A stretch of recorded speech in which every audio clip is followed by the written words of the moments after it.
కేంద్ర బడ్జెట్లో తెలంగాణకు బీజేపీ ప్రభుత్వం మరోసారి సవత్తల ప్రేమ చూపించిందని, కనీసం తెలంగాణ పేరు ఎత్తకుండా బడ్జెట్ సమావేశాలు నిర్వహించినట్టని కాంగ్రెస్ సీనియర్ నాయకుడు దరిపల్లి చంద్రం మండిపడ్డారు. సిద్దిపేట జిల్లా కేంద్రంలోని ఆయన కార్యాలయంలో మీడియాతో మాట్లాడుతూ ఇతర రాష్ట్రాలకు సమానంగా తెలంగాణ రాష్ట్రానికి సంపూర్ణమైన బడ్జెట్ నిధులను కేటాయించాలని టీపీసీసీ కాంగ్రెస్ సీనియర్ నాయకుడు దరిపల్లి చంద్రం తెలిపారు. బీజేపీ పార్టీకి గతంలో ఎన్నడూ లేని విధంగా రాష్ట్ర ప్రజలు 8 మంది ఎంపీలను గెలిపిస్తే వారు పార్లమెంట్ బడ్జెట్ సమావేశాల్లో ఒక్క మాట మెదపకుండా మౌనంగా ఉండిపోయారన్నారు. రాబోయే రోజుల్లో బీజేపీ పార్టీకి దేశ రాష్ట్ర ప్రజలు చీకొట్టే రోజులు దగ్గర పడ్డాయని హెచ్చరించారు.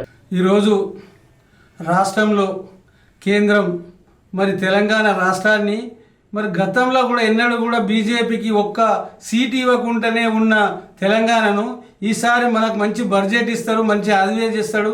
మనకు ప్రధానమంత్రి మళ్ళీ మూడోసారి గెలిపిద్దామని ఏకదాటిగా 8 మంది ఎంపీలు ఇచ్చిన తెలంగాణ రాష్ట్ర ప్రజలు ఇవాళ తెలంగాణకు పక్క రాష్ట్రానికి 10 కోట్ల 100 కోట్ల రూపాయలతో ఇస్తున్నారు. ఇలా బీఆర్ ఎన్నడన్నా కనీసం ఇక సీటు కూడా రాని దగ్గర బీఆర్ కూడా ఇలా ప్యాకేజీలు ఇస్తున్నారు. ఇవాళ 8 సీట్లు ఎంపీలు గెలిచి ఇవాళ బ్రహ్మాండమైన నీకు మెజార్టీతో కూర్చోబెట్టిన స్థానం ఇవాళ తెలంగాణ. అటువంటి తెలంగాణకి ఇవాళ కనీసం పేరు ఎత్తకుండా కూడా ఇలా మాట్లాడిన ఘనత ఏంటంటే కేవలం బీజేపీ. కేవలం నీ కుట్ర ఏంది కాంగ్రెస్ ఇప్పుడు ఇవాళ గట్టిగా ప్రతిపక్షంగా నిలదీస్తాం. మేము కాంగ్రెస్ ఇవాళ అడ్డగుంటుంది. కాంగ్రెస్ అనేది ఇలా నీ బడ్జెట్ ఇచ్చేదాకా నిన్ను నిద్రపోని మోడీకి.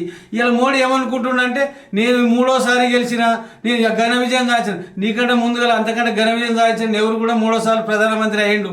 కానీ నీలాగా ప్రతిపక్షంగా చేయలే, వేరే నీ రాష్ట్రాలకు ఇస్తావు. ఇలా ప్రత్యేక తెలంగాణ ప్రజలు ఏం చేసిర్రు మీకు?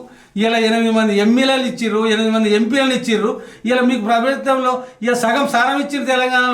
తెలంగాణలో సగం స్థానం ఇచ్చిన దానికి మీరు ఎందుకు ఇచ్చిరనా? మీకు మొండి చేసి తెలంగాణ రాష్ట్రానికి. ఇలా తెలంగాణ రాష్ట్ర ప్రజలు ఒకసారి దయచేసి ప్రజల ఒకసారి గమనించాలి.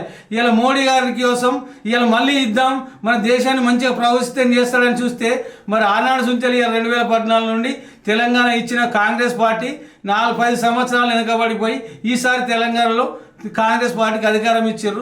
అక్కడ మోడీకి మళ్ళీ అధికారం ఇచ్చారు. ఆ అధికారాన్ని ఆయన కక్షపూరితంగా ఈడ కాంగ్రెస్ వచ్చింది కాబట్టి కాంగ్రెస్ డ్యామేజ్ కావాలని అనుకుంటుంది. కానీ అది డ్యామేజ్ అయ్యే కాంగ్రెస్ కాదు. అది కాంగ్రెస్ ఎప్పుడు ఎంత అనుకుంటే అంత మీదికి పోతుంది కాంగ్రెస్. ఇలా నీ కేవలం కృషి కోసమే ఇలా అక్కడ పక్క ఆంధ్రప్రదేశ్ను బీహార్ను కట్టుకొని వాళ్ళని బతిలాడుకుంటూ ఉన్న కుర్చీనిది. ఇలా నిజంగా నువ్వు దమ్ముంటే నువ్వు అన్ని రాష్ట్రాలకు కూడా అట్లే చేయి. బరాబర్ అప్పుడు నీ సీటు ఉంటుందేమో మేము అడుగు చూస్తాం.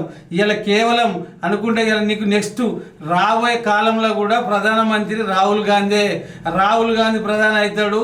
నువ్వు చూస్తుండగానే బీజేపీ కథ క్లోజ్ అవుతుంది ఈ సాటికి తోటి. ఎందుకంటే 3వ ఇచ్చినా కానీ ఈ 3 సంవత్సరాలు కూడా మీరు లేదు. ఎందుకంటే అంటే అతుకులపోయిన బొంత, ఈ బొంత ఎప్పుడైనా ఇచ్చకపోతుంది. ఇది గ్యారంటీగా చెప్తున్నాం, హెచ్చరిస్తున్నాం తెలంగాణ ప్రజలకు. తెలంగాణ నుంచి మళ్ళీ మీరు ఒక సీటు కూడా అడగకుండా కూడా అవుతుంది మీకు. గతంలో ఎట్లయితే పోయిందో మీ ఇక్కడ బీజేపీ మళ్ళీ గదే పూర్వ వైభవం వస్తుందని చెప్పి హెచ్చరిస్తున్నాం. కాంగ్రెస్ పార్టీ నుండి మళ్ళీ మేము వైభవం తీసుకొస్తాం. ఇలా తెలంగాణకు మేము మేలు చేస్తాం కాంగ్రెస్ పార్టీ.